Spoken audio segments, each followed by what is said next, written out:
Esta é a parte 1. Assista também as partes 2, 3 e 4. Tá ótimo. Tranquilo. Prazer em conhecê-lo, tá, querido? Prazer é nosso. Obrigado por você estar aqui com a gente. Não, eu que agradeço. Eu fiz uma postagem, né, na rede social, aí uma conhecida minha, né, uma amiga nossa, fala do seu relato para ele, e foi quando a gente trocou essas informações, né? Então é um prazer imenso estar aqui com você, tá? Com vocês. Apoie o nosso canal dando like e se inscrevendo. Contribua também tornando-se membro de nossa comunidade. Para compartilhar a sua experiência com o mundo, confira na descrição deste vídeo os links para o nosso e-mail e Instagram. Conheça também o nosso novo canal de cortes, Experiências Luminosas, um canal descontraídamente sério. Prazer também. O teu nome, a pronúncia correta é Petlin, é isso? Isso, é Petlin mesmo. Aí minha mãe, por que esse nome, né? As pessoas sempre perguntam. É um nome diferente, que não quer falar. Minha mãe tirou de uma atriz americana chamada Kathleen, né? Aí, como já existia minha irmã, que é mais velha, se chama Patrícia. Aí, quando minha mãe viu uma atriz chamada com esse nome, ela ficou encantada. Se eu tiver uma próxima filha, eu vou botar esse nome. Aí, ela tirou o K e botou o P para ficar as duas filhas com a letra P, né? Inicial PP. Aí, talvez você seja, então, a única Petlin, né? Do planeta. Até pouco tempo, assim, pelas letras, né? Que o meu nome veio de uma origem inglesa, mas na hora de registrar mesmo foi em português. Então é P-E-E-I, 2 L's e N. Aí, esses dias atrás, já tem um tempinho. Eu fui procurar, joguei no Google lá o meu nome, aí achei uma conhecida também que pegou meu nome, aí falou, já sabe que eu sou a primeira, hein? Que você fez depois de mim. Ela me contou a história que a mãe dela, que também colocou, só que o dela é com um L só. É Petlin com um L. E o meu com 2 L's. Eu chamo ela de minha xará. Aí meu nome veio disso.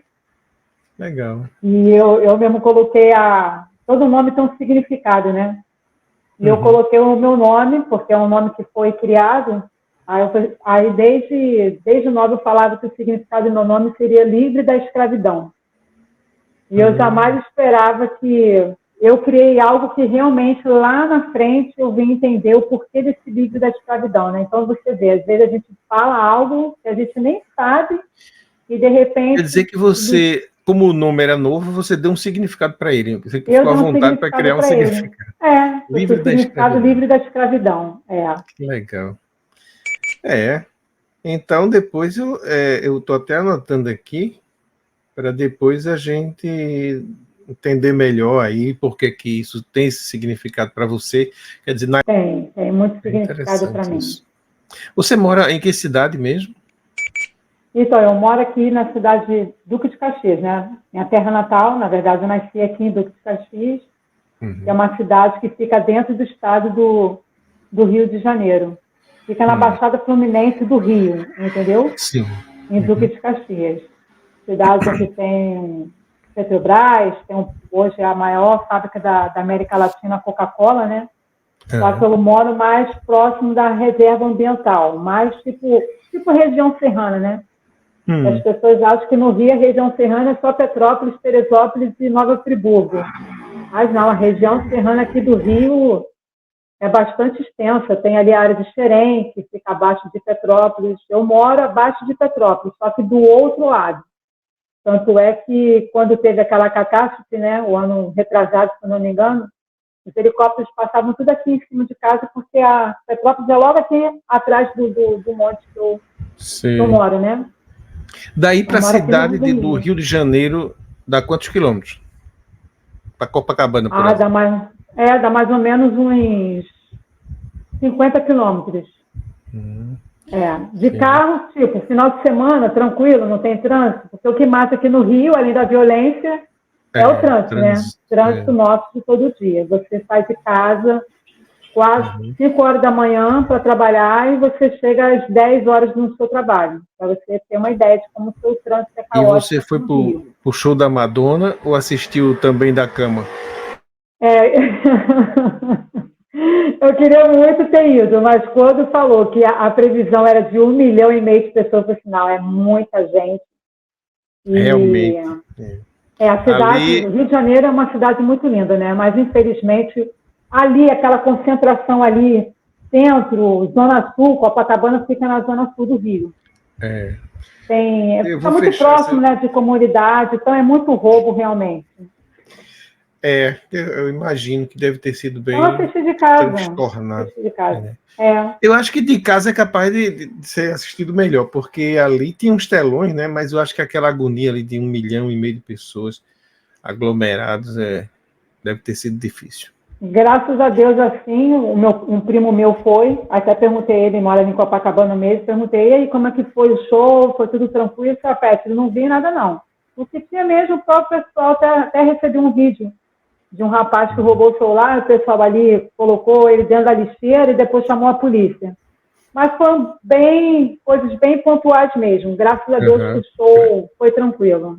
Graças a Deus. Eu assisti aqui de casa mesmo, nem sou fã da Madonna, mas fiquei curioso, né, para ver um show, porque realmente foi um espetáculo. Né? Foi, né? 40 anos de carreira, ela é uma mulher que foi bem à frente do seu tempo, né? A gente vive numa sociedade ainda muito cheia de tabus relacionados a sexo. E ela veio para desconstruir, né? Tipo aquela Clarice Lispector, uma mulher que estava à frente do tempo. E a gente veio hoje, ela quebrou tabus, enfrentou muita coisa, né? Com as coisas que ela veio. Se ela teve uma missão, ela veio para cumprir, talvez isso mesmo, que a mulher ela também tem voz, que a mulher ela é pertencente do corpo dela e ela faz o que bem entender, né? Não tem que dar satisfação à sociedade. E a gente fica também surpreso, né? Porque ela tem 65 anos. E você vê que está aí nativa. Não parece. E vai caminhando, não parece. Não parece e mesmo. Eu acho assim interessante até a gente estar falando sobre isso. Parece até uma banalidade, né? Mas não é, né? Como você estava dizendo, tem algumas pessoas que vêm para a Terra com determinadas missões, até difíceis. Elas vêm com um grande martelo para quebrar estruturas que estão cristalizadas culturalmente. Por exemplo, você veja Nietzsche, né?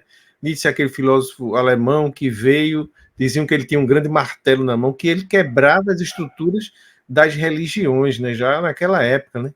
E eu acho que ele cumpriu esse papel de questionar religiões, questionar Deus. Escreveu até aquele livro, Deus Está Morto, né?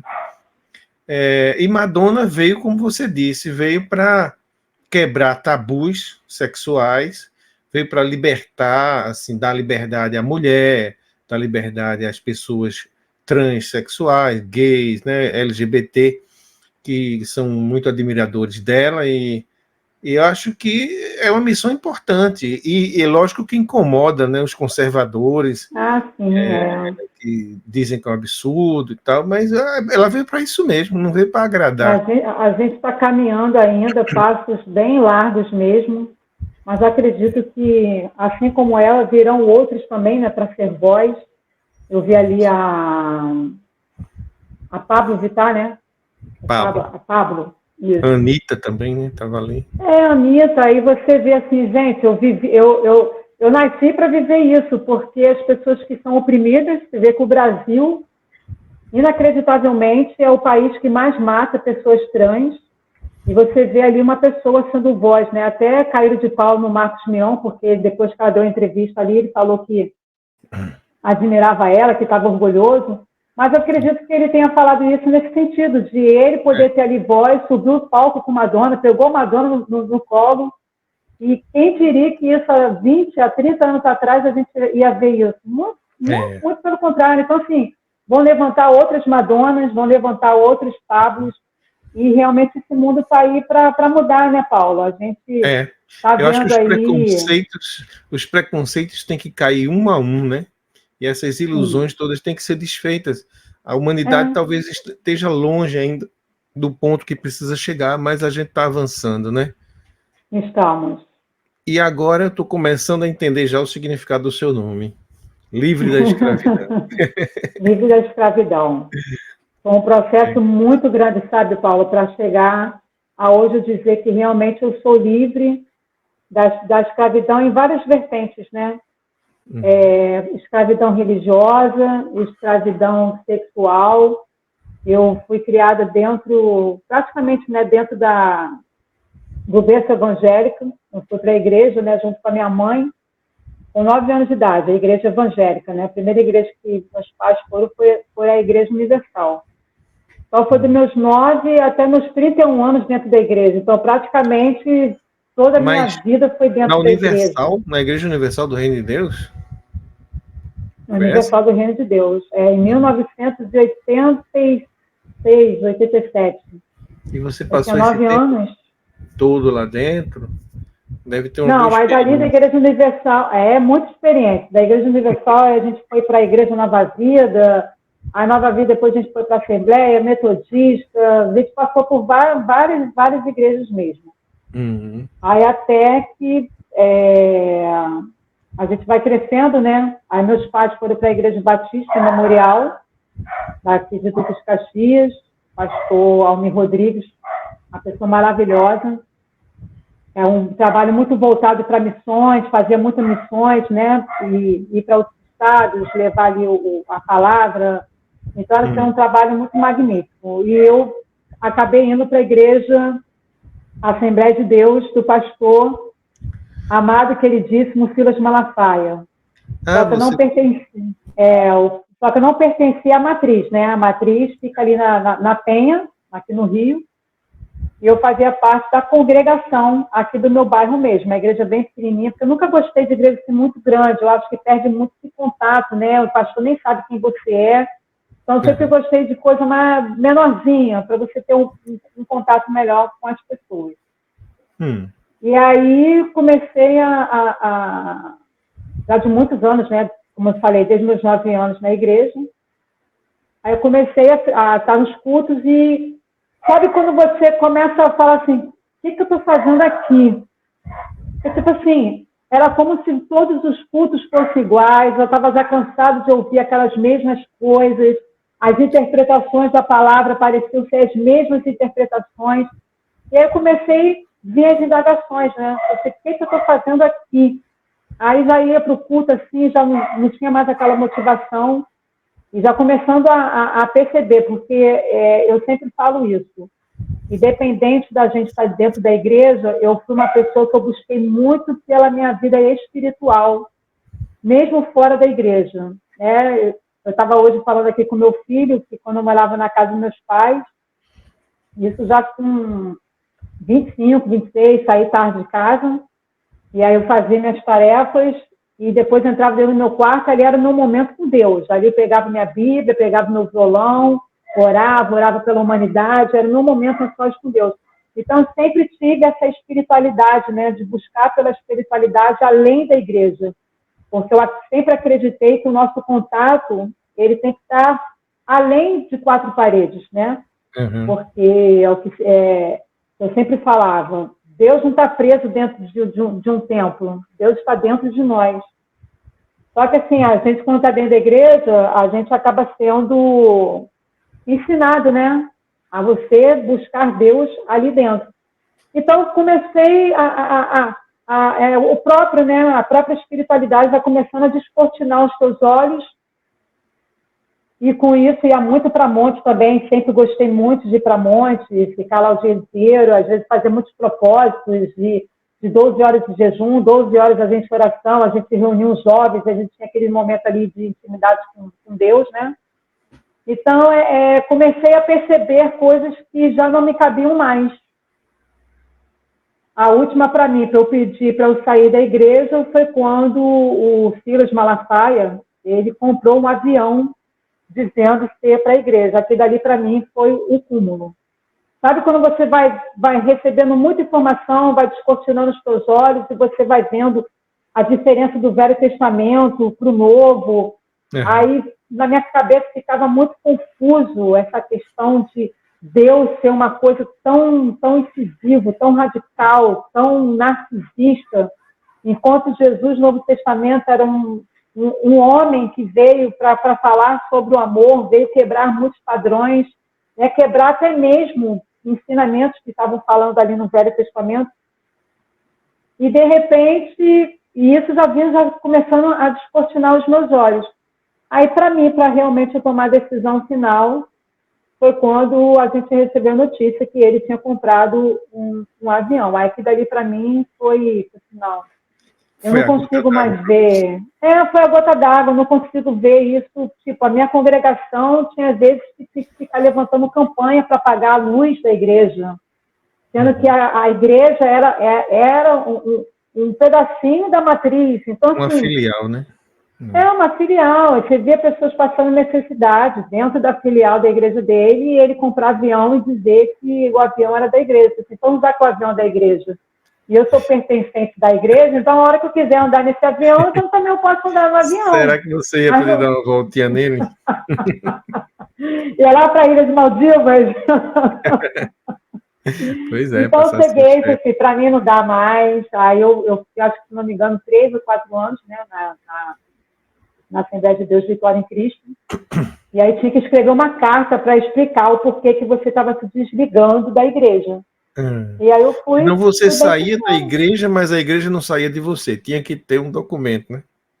Tinha que ter um documento. Aí a mulher leu ali na frente, né, que eu fiz um relatório e falei dessa minha indignação em relação à igreja, vendo tantos, né, irmãos passando necessidade, e ver uma pessoa comprar um avião e dizer que é para a igreja. Mas aí isso foi lido publicamente? Não, lá na secretaria. Conversei lá com a secretária. Parece uma empresa mesmo, tem salas, né, tesouraria, tem a parte de você ir lá se desligar, aquelas coisas todas. Aí eu fui e passei para a secretária, muita burocracia. E aí foi quando eu me desliguei realmente da igreja, mas a igreja, a gente sai da igreja, mas até a igreja sair de dentro de nós, nossa, foi um parto, né? Parto, foi um processo muito difícil, Paulo. Levou anos.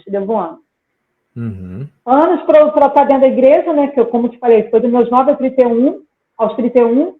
Depois, anos para você sair da igreja emocionalmente e psicologicamente, porque foi praticamente a minha vida inteira dentro de uma igreja, né? Dentro da igreja. Você fica condicionado. Ainda tem a pressão social, né? Parentes, amigos. Sim, família, muito próximo, né? Que não aceitava. E você ter que quebrar isso é realmente um processo. Olha, então, eu quero até dizer aqui, assim, para as pessoas que estão nos assistindo, que a gente não é, quer dizer, eu pelo menos não sou contra a existência de igrejas, né? Mas eu acho que estar na igreja faz parte de um período da nossa evolução no início, no início da nossa evolução espiritual, assim, nem cronológica, mas eu digo evolutiva mesmo. Tem gente que já nem entra na igreja, tem gente que entra e sai, tem gente que entra e fica a vida inteira, porque precisava, né, daquilo ali. Mas tem outros que entram, despertam e saem. Mas a igreja tem a sua função, ajuda também em muitos aspectos sociais e tudo mais, né? Mas eu acho que não é algo que seja para a pessoa viver a vida toda lá dentro. Espiritualmente é necessário que você se liberte, quebre as correntes, derrube aqueles muros e vai ver o universo, vai ver o que é que tem lá fora, né? Eu acho que até Deus está, de certa forma, assim, para as pessoas que estão lá dentro, né, Deus está aprisionado ali dentro daquela igreja, né? E ele precisa também ser libertado. Vê? Deus ser libertado. Mas é uma forma de falar, de expressar isso que eu estou sentindo, né?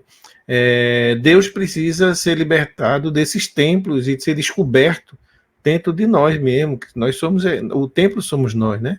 Como dizia até São Paulo, acho que foi São Paulo que dizia, né? Não sabeis, sois o templo de Deus, né? Sim. Acho que era ele que dizia isso, né? Foi ele mesmo, o apóstolo Paulo. Mas é isso aí. Sim, então continue aí sua saga aí da igreja. Você saiu e como é que ficou depois, assim, para você se reencontrar, né? Ou você nunca se desencontrou da espiritualidade, mesmo saindo da igreja? Mesmo saindo da igreja, nunca me desencontrei da espiritualidade, muito pelo contrário. Como te falei, né, eu vim de um lar praticamente desse evangélico, e dentro de mim sempre existia um sentimento que eu não sabia o porquê que esse sentimento existia dentro de mim, desde que eu me entendo como gente, e vão colocar aí desde meus 5 anos de idade, né, quando a gente tem a consciência de que nós somos um ser no mundo. A gente tem a nossa primeira memória, né? Uhum. E eu me lembro dos meus 5 anos de idade, quando esse sentimento surgiu dentro de mim. E cresci com esse sentimento, e aí foi quando, com 9 anos, eu entrei para a igreja, e esse sentimento já foi taxado como pecado. Hoje eu me assumi, hoje hoje estamos em 2024, né? Eu assumi quem eu sou em 2011, que foi quando eu tive uma grande experiência. Por quê?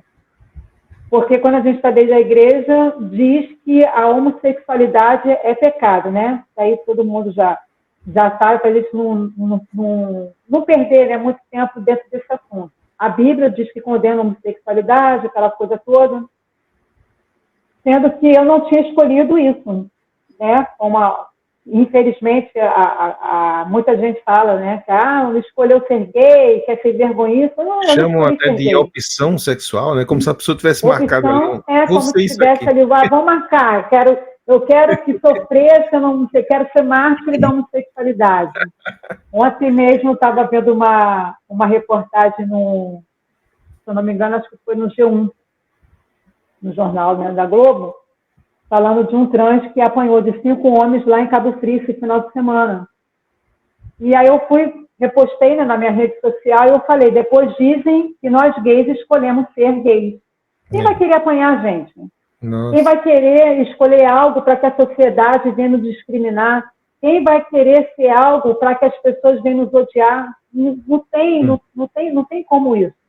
Então, desde que eu me entendo por gente, vim com essa essência, eu não chamo de orientação, e ninguém me orientou a ser, e nem de opção, porque eu também não optei em ser. Então, eu chamo de essência sexual. Eu vim com essa essência desde que eu me entendo por gente. Só que dentro da igreja, isso não é permitido, isso é pecado. E quando eu saí, Paulo, o meu maior confronto foi isso, porque eu sempre cantei, né? Um dos meus dons é cantar. E eu cheguei dentro da igreja, gravei dois CDs, 2 álbuns. O primeiro, Dia da Vitória, a música Dia da Vitória. O segundo, Eu Não Abro Mão de Ser Feliz. Uhum. Não sabia eu Você toca instrumento também? Ou canta só? Eu toco um pouquinho violão, mas nada assim profissional. Só assim mesmo para dar uma arranhadinha, entendeu? Eu tenho esse violão aqui, ó, as pessoas pensam que eu toco violão, mas na verdade é do meu filho. Ele deixou aqui para quando vier aqui, ficar tendo um violão em casa aqui para tocar também. Ele deixou pendurado. Tá bonito no cenário. A intenção não era essa, ficou. Eu até pensei que o seu cenário era aquele cenário virtual, sabe? Que as pessoas colocam para fazer live. Mas tá bonito mesmo. Gostei. Mas é bem simples. Foi se formando assim. Esse violão chegou por último aí. Mas é do meu filho. Eu fiquei curioso de ouvir você cantando. Perguntei se tinha violão. Se tiver oportunidade no finalzinho. Eu tô com meu violãozinho aqui do lado. MPB? Hoje eu canto de tudo um pouquinho, né? Antigamente eu cantava música. Na verdade, eu vim do samba, Paulo. Antes de entrar para a igreja, a gente era da Imperatriz Leopoldinense, uma escola de samba daqui do Rio de Janeiro, ali do bairro de Ramos. Aí depois que eu fui para a igreja, aí eu só cantava músicas gospel mesmo. Então, hoje eu canto de tudo, né? Eu falo, eu sou cantora da música. Mas de qual gênero? Eu sou de todos os gêneros. O que a gente puder cantar, a gente canta, né? Você canta alguma de Maria Gadu? Não. Eu gosto, assim, curto muito Maria Gadu. Gosto muito da Maria Gadu, das letras dela. Eu gosto muito da Kel Smith, que tem umas músicas com letras muito profundas mesmo. Assim, gosto da Ana Carolina também, que tem umas letras bem bacanas. Assim, eu gosto de todos os estilos, mas MPB, porque é música popular brasileira, né? Uhum. Eu gosto bastante mesmo. Então, como eu estava falando, Paulo, aí eu saí da igreja e comecei, mesmo fora da igreja, eu cantava, o pessoal me convidava e eu ia.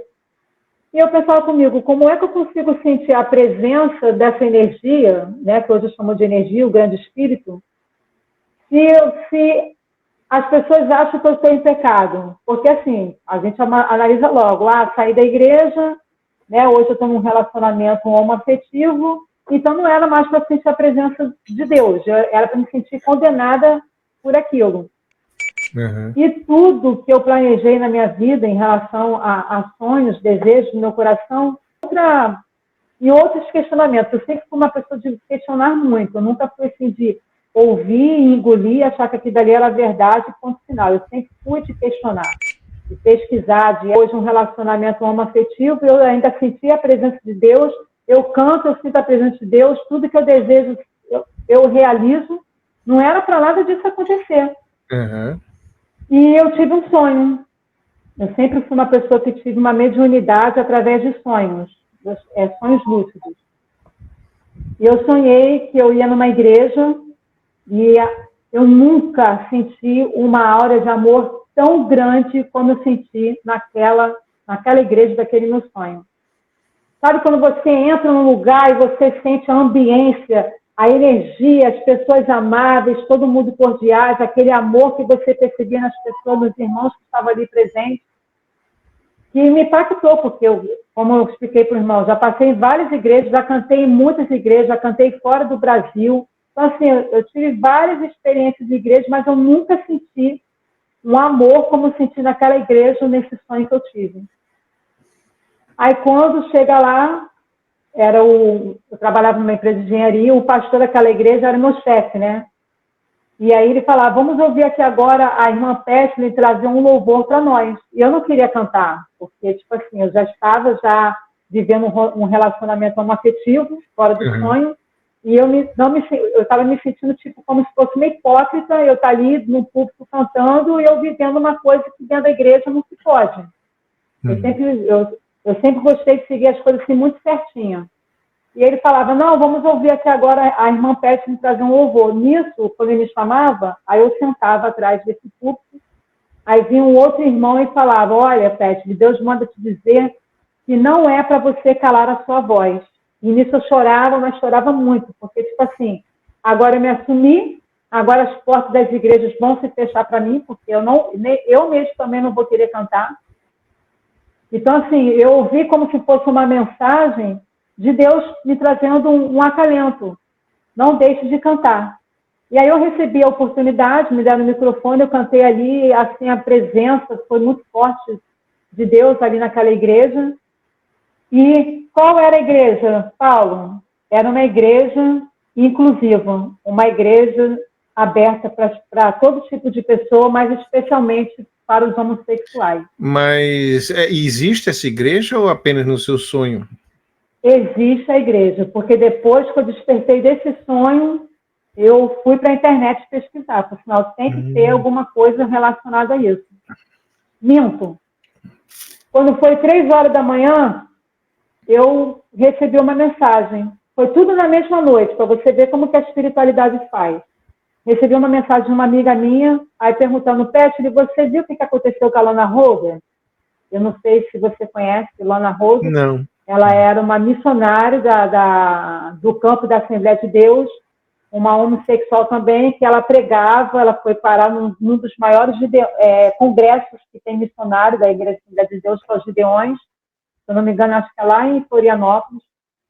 Aí ela se dizia ser liberta, casou, teve um filho. Aí eu falei, o que houve com a Lana Holder? Aí amanheci, né, fui trabalhar, a mensagem foi 3 horas da manhã. Fui trabalhar, quando cheguei lá na empresa, que eu pesquisei, aí estava escrito lá, Lana Holder se assume gay e abre uma igreja inclusiva. Aí, na mesma hora, eu associei a reportagem com o sonho que eu tive, porque eu nunca ouvi falar sobre igreja inclusiva. Nunca ouvi falar. Eu até já ouvi falar sobre alguma, assim, mas não sabia se era essa, não sei se é essa aí, mas já ouvi falar em alguma que tem essa abertura. Com certeza dela, que foi a primeira, né, que abriu. Tem ela, dessa pastora, Lana Holder, que se chama Cidade de Refúgio, e tem de um outro pastor agora também, que eu não me lembro agora o nome dele, mas o nome da igreja também, inclusive, é a Igreja Contemporânea. Existem lugares também no Brasil. A dela é em São Paulo. Aí, olha que interessante.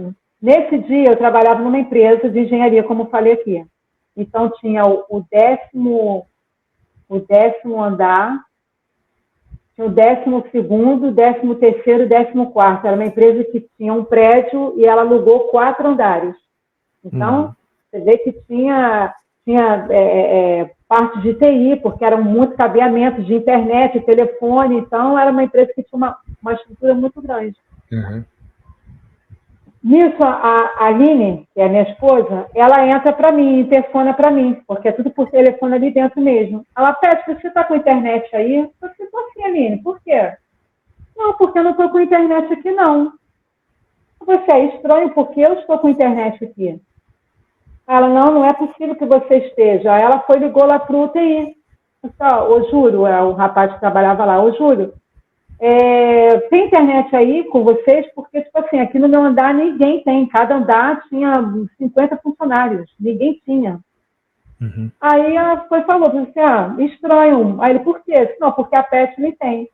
A PET me tem internet? Eu disse, tem. Eu disse, não, então eu vou lá no andar dela agora. Aí ele foi lá no andar, eu trabalhava no 14º. Quando ele chega na minha mesa, Paulo, só eu tinha a internet nesses 4 andares, no meio de 200 pessoas. Era como se realmente a espiritualidade quisesse que eu abrisse ali a internet para eu saber daquela informação dessa igreja inclusiva. Aí fui parar lá em São Paulo, que, tipo assim, quando ela foi contando as coisas que ela passou, ela falou assim, eu era pregadora, eu cantava, eu pregava, e aquele sentimento ainda existindo dentro de mim. Então, comecei a me identificar com a história dela. É o que eu realmente eu estava vivendo. Então, fiz campanha, subi monte, fiz jejum, fiz tudo que posso imaginar, e esse sentimento não saiu de dentro de mim. Aí eu marquei com ela, liguei lá para a igreja dela, entrei de férias, fui lá para São Paulo para conversar com ela. Porque, tipo assim, minha cabeça deu um giro, né? Eu quero entender, não é porque era uma pastora que ela abriu essa igreja inclusiva que eu tive um sonho, e, beleza, então agora eu vou me assumir, ponto final. Não, porque era a minha vida, você está entendendo, Paulo? Era a minha vida, era a minha condição se eu ia ser salva ou se não ia ser salva. E aí eu fui lá, conversei com ela, conversei junto com a esposa dela, ela me explicou, tal. Quando eu voltei de lá, eu voltei ainda com mais dúvidas ainda na minha cabeça. E aí, o que eu fiz? O universo, né? Eu falo muito sobre isso. O universo colocou na minha vida Alexandre Feitosa, que é ele escreve muitos livros, né, voltados para a questão da interpretação da Bíblia. Né, os trechos que foram manipulados, os trechos em que o homem alterou, né, para que fosse cabível para a sociedade. Então, ele desconstrói muita coisa. Aí eu comecei a pegar a postura dele e eu senti um desejo enorme de ir para a praia, porque eu vou para a praia, eu quero ficar sozinha lá. Eu levei a apostila, levei minha Bíblia, aí eu comprei uma Bíblia a mais original, mais próxima do hebraico, que é a Bíblia de Jerusalém, porque essas, né, mais atuais. Hoje, eu até já ouvi falar, tem um mês, que já tem até alguns versículos que já foram tirados dessas Bíblias que existem hoje. Gente, como que pode? Então, eu quis comprar uma mais próxima do original, do hebraico.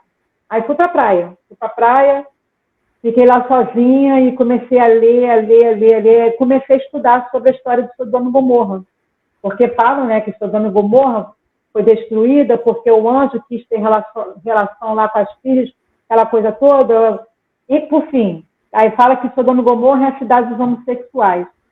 Tem um versículo, agora eu não vou me recordar, mas em Isaías, que ele mostra, ele linka essa história de Sodoma e Gomorra com a repetição dessa história no livro de Isaías, que está dentro do Velho Testamento. E ali, nitidamente, mostra um versículo que fala o porquê que aquela cidade ela foi destruída.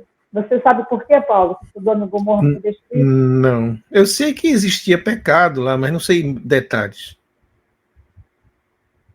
Então, claramente, é porque agora eu nem sabia também que ia falar sobre esse assunto, senão eu tinha separado o versículo. Mostra claramente que Sodoma e Gomorra ela foi destruída porque era uma cidade que ela era riquíssima e eles não ajudavam as pessoas menos favorecidas, eles não ajudavam as pessoas pobres.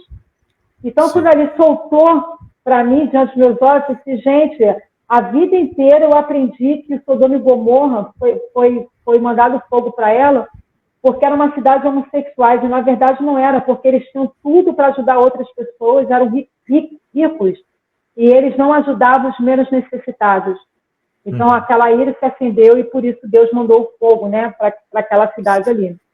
Sim. E aí foram vindo várias, como se diz, várias descobertas dentro da Bíblia. Assim, até aconselho, né, quem for assistir essa live posteriormente, que também tem assistência sexual, que vocês buscam esse conhecimento através, né, dessa pessoa, Alexandre Feitosa, uma pessoa muito querida no meu coração. Eu falo para ele que a espiritualidade colocou ele na minha vida como uma luz no fim do túnel, porque é uma pessoa muito sábia, ele é professor também, então ele vai ser muito fundo realmente dentro desse assunto.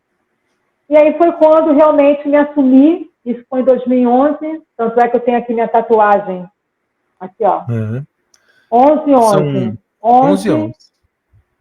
11 que é a minha data de nascimento e o outro 11 que é a data do meu renascimento, né? Que quando eu realmente pude viver quem eu sou, não ter vergonha. Eu sei que isso realmente não é pecado, né? Pecado, como diz um reverendo Márcio Retamero, tudo que é pecado é o quê? Tudo que não tem, que tem ausência de amor. Então a gente vive dentro de um respeito, dentro de um consenso. E depois de um ano assumi para minha família, né? Cheguei e falei para meus pais, foi um baque muito grande, porque minha mãe é pastora, então assim, para ela foi um baque muito grande, até hoje ela não aceita, e é difícil. Até falo, assim, tem pessoas que não adianta, que não tem mais como expandir, né? É igual o celular, eu estava falando isso para minha prima semana passada. Ela está falando também da mãe dela, que por mais que ela explica as coisas, a mãe não compreende. Assim, prima, a gente tem que entender que para cada um tem um tempo de evolução, tem um tempo de entendimento e a gente precisa respeitar. É a mesma coisa, hoje você tem esse celular, se você vai lá no Play Store e você atualiza qualquer aplicativo, vai se atualizar. Mas esse mesmo celular, daqui 3 anos, se você for acessar ali o Play para você atualizar alguns aplicativos, não vai mais. Não cabe mais. Então, agora eu acho assim, não é à toa que essas coisas acontecem. Como você falou, eu achei muito interessante a tua expressão sobre Deus, o grande Espírito, você falou no início, né? Espírito. O grande Espírito, ele apronta cada uma, né? Porque não é uma martelada assim, nessa cultura cristalizada, evangélica e discriminatória, nascer no seio de uma família dessa, de uma pastora, uma pessoa como você, é uma martelada, né, para quebrar o cristal. Ainda que, às vezes, quebra e não tem como reconstruir, às vezes não quebra, mas é uma martelada, né? É uma boa martelada, não é pequena, não. Eu conheço vários casos. Aquela cantora, assim. A cantora Eixla, ela também veio com essa missão, né? Os 2 filhos dela, um pelo menos, né? É sabido realmente que se assumiu. Ele se eu não me engano, acho que ele é trans, né? Ele transforma como se diz, o corpo. E o outro filho dela também que morreu, diz o irmão também que ele era. Então, assim, você vê que a espiritualidade vai mostrando para esses pais que isso está na casa do lado, não adianta você jogar pedra no telhado do vizinho, porque pode nascer dentro da sua própria família. E tem o amor no meio disso tudo, né, que contrabalança, né? Se você não fosse filha, não existisse o amor, não existisse a relação de pais e filhos, de família, talvez você tivesse sido expulsa, desprezada, afastada, mas o amor puxa de volta e você tem que lutar com aquilo. Então é isso que faz a mudança, né? Mesmo que não faça na hora, mesmo que leve tempo, mas ali tem duas forças antagônicas lutando. O amor que atrai e o preconceito que repulsa, né? Então, é uma briga tremenda. E lá nessa praia, Paulo, quando eu tive essa revelação dentro da palavra de Deus, descortinou os meus olhos, aí eu também tenho uma mediunidade auditiva, né? Eu ouvi nitidamente falar, assim, filha, eu te fiz assim para você salvar o meu povo. Então, assim, eu sei que eu tenho essa missão, todos nós passamos por desafios na nossa vida, e nenhum desses desafios é em vão. Ah, eu nasci na família errada. Não, você veio para nascer nessa família. Ah, eu não era para ter vivido isso, ter passado por aquilo. Não, você tinha que viver isso, porque tudo serviu e serve de experiência para você compartilhar com o seu próximo.